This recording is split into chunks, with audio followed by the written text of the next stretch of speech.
চলো আজকে তোমাদের সাথে একটা মিনি ব্লগ শেয়ার করা যায়। দিনটা খুবই ব্যস্ততার মধ্যে কেটেছিল, সেই কারণে এডিট করে টাইম মতো পোস্ট করতে পারিনি আগের দিন, তাই আজকেই আর কি এডিট করে পোস্ট করছি। সকালবেলা তো ক্লাসেই যাচ্ছিলাম, সেই জন্য রেডি হয়ে বেরিয়ে পড়েছি। আর রোজ দিনের মতোই হাজব্যান্ডই আজকে স্টেশনে ছাড়তে যাচ্ছিল, আর খুবই তাড়াতাড়ি ট্রেনটাও চলে এসেছিলো। স্টেশনে বেশিক্ষণ বসে থাকতে হয়নি।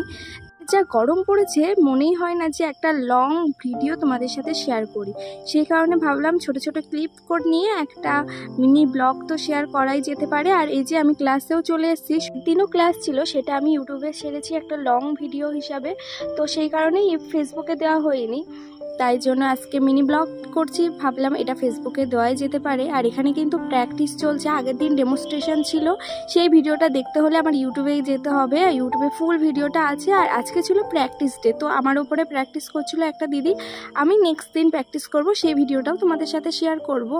আমার এক জায়গায় যাওয়ার ছিল আর কি, পার্টি মেকআপ ছিল 3টে, তো সেই কারণে টাইম মতো বেরোবো বলে যে দিদিটা আমার ওপর প্র্যাকটিস করছিল, ওই দিদিটাই আর কি একটু এগিয়ে দিচ্ছিল যাতে আমি টাইম মতো ট্রেনটা পেয়ে যাই। আর টাইম মতোই একদম পেয়ে গিয়েছিলাম, যেই টোটোর থেকে নেমেছি সেই ট্রেন ঢুকে গিয়েছে, দৌড়ে দৌড়ে ট্রেনটা ধরেও নিয়েছি।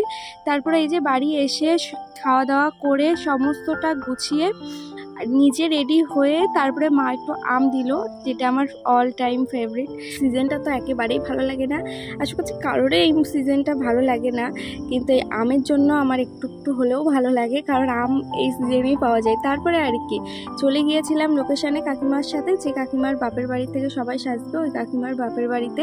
তারপরে প্রথম ক্লায়েন্ট যেটা ছিল ওই কাকিমার বোন, সেকেন্ড ক্লায়েন্ট ছিল ওই কাকিমার নিজেই। আর মেকআপগুলো কেমন হয়েছে অবশ্যই জানিও। সারাদিন খুবই ব্যস্ততার মধ্যে দিয়ে কাটিয়েছি, আর খুবই অল্প সময়ের মধ্যে এই 3টে মেকআপ হেয়ার স্টাইল সমস্তটা রেডি করেছি। আর এটা ছিল কাকিমার ভাইবো, তো 3টে লুক করেছি খুবই অল্প সময়ের মধ্যে। তো এই অল্প সময়ের মধ্যে মেকআপটা কেমন হয়েছে তোমরা অবশ্যই জানিও।